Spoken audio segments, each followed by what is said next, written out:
this great turnout. So thank you.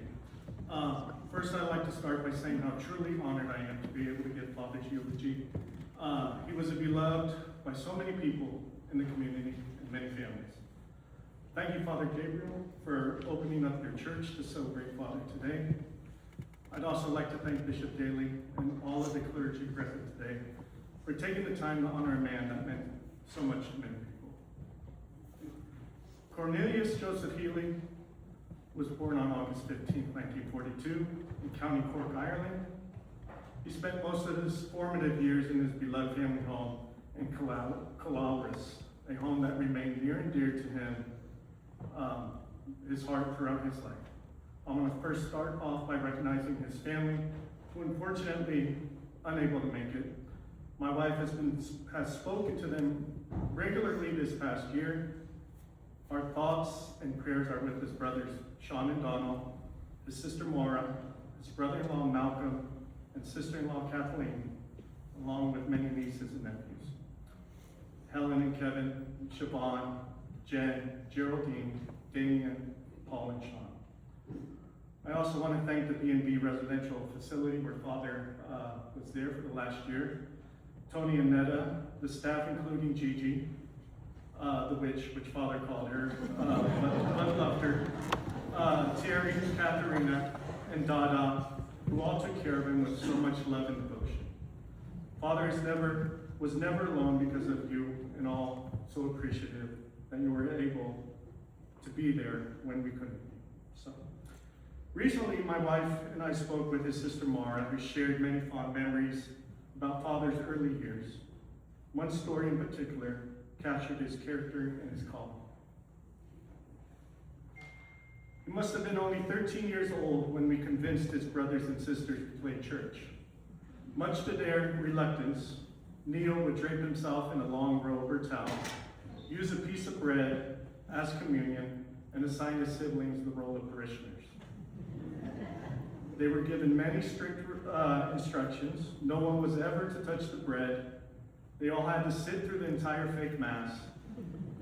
Even then, he understood both the responsibility and the reverence of what he was called to do. Father Healy was ordained to the priesthood in the Diocese of Waterford on June 12, 1966, 59 years ago. He continued his life as a priest in New Jersey for several years after, and he later became incarnated into the Archdiocese of San Francisco in 1987 and served faithfully from 1979 until his retirement in 2015.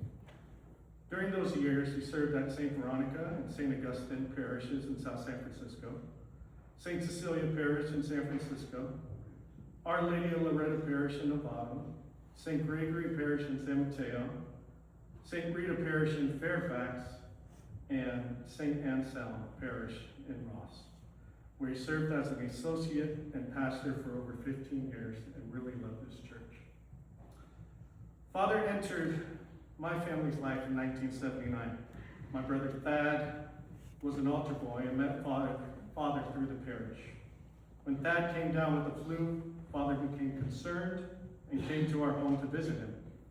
That simple visit marked the beginning of a relationship that would last the rest of my life, of his life and mine. I was 8 years old when I first met Father and was immediately taken by him. As I grew older, our bond deepened.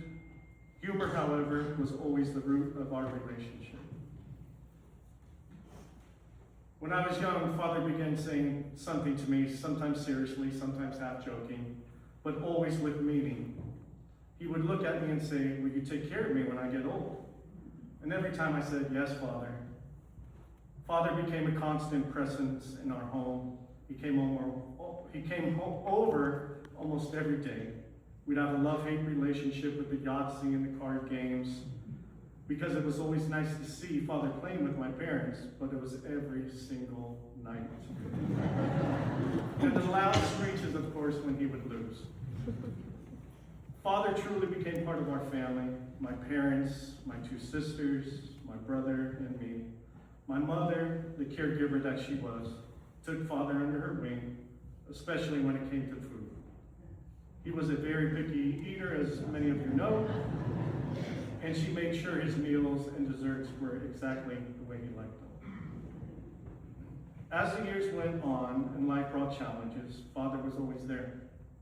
He showed up consistently when things were hard. He didn't offer long speeches. He offered presence. And every so often, he would remind me again, don't forget, you're going to take care of me when I get old. That promise followed me through every stage of my life.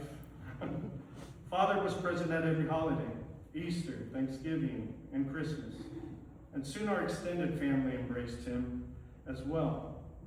Over the years, he baptized 21 babies in our family alone, married 7 couples, and preceded over 8 funerals. My daughters, nieces, and nephews had known Father from the very beginning of their lives. There were never any question of belonging.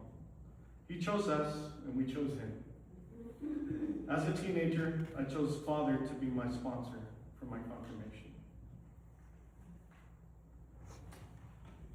When we were young, Father even vacationed with us at Lake Tahoe.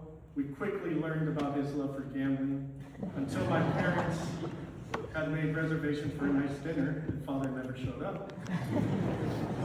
When he finally arrived, he casually explained that he was just going to eat a hot dog so he could keep gambling. We had connecting hotel rooms, and Father was supposed to watch us boys, Thad and I. Instead, he didn't return until nearly 2 a.m. And my mother was livid and made sure he never forgot it. He never made that mistake again, nor did we go on vacation. Every August, Father returned home to Ireland for a month. He loved fishing, relaxing, being with his family. He begged me to go with him many times. Life got busy. I kept saying, next year, Father. When I finally told him I would go with him in 2020, it was too late. COVID came, and then cancer. His health declined, and he never got that last trip home. I know how much he wanted it, and so did I, and it was a missed opportunity. Father also had a love for jewelry, as many of you know. Many of you probably received gifts. My mother, my sister, my wife Maya, and my sister-in-law all received pieces from him. Even when he became immobile, he would always ask to look at it and say, "Isn't that beautiful?" I'd say, "No, that's ugly and cheap." And he'd yell at me and yell as he always did, "Marcus," and throw jewelry at me. And then we both laughed, but jewelry gave him joy and gave us time together. When Maya and I got married in 1995, Father made sure the responsibility expanded. He began telling my wife that she was also now responsible for taking care of me. And though the years, birthdays, holidays, Sunday dinners, he never stopped reminding me of the promise I made. In this past year, his father's health declined and our time together became more precious. Something new happened. Almost every time I walked in the room, I would ask him, "Did you miss me?" And without hesitation, he would smile and say, "Well, of course I did. Did you miss me?" And I always answered, "Well, of course I did." So it became our daily greeting, our way of saying everything that didn't need words. It was our way of saying, "I'm here, you're not alone." And I think he asked me all those years to take care of him because he knew I would show up the same way he always showed up for us, faithfully and unconditional love. I knew I couldn't have done it without the support of my siblings, Debbie, Catherine, and Thad. And I know many of you here today have your own version of Father, your own stories, your own jokes, your own special moments where he made you feel special, supported, and never alone. I'm sure we can all agree that Father was unique. I used to tease him that he only worked 2 days of the year, Christmas and Easter. So quit complaining, sorry, Father. But in all seriousness, when it came down to work, he took his job seriously. The energy and effort he put into every homily is visibly seen through his notebooks and his computer. I jokingly used to tell him when he died I was going to sell all his sermons on eBay. When he was working, he was a calming He was a calming voice where his parishioners grew to love him. He could make everything about lessons relatable to real life. He was a character, but above all, he was an amazing and devoted priest. Yes, I kept my promise to you, Father. I didn't realize how much I would miss taking care of you. It still wasn't enough time. And one day when I see you again, I know exactly what you'll ask me. Did you miss me? And when you ask me again, Father, I'll be so excited to finally tell you how much I do. Thank you.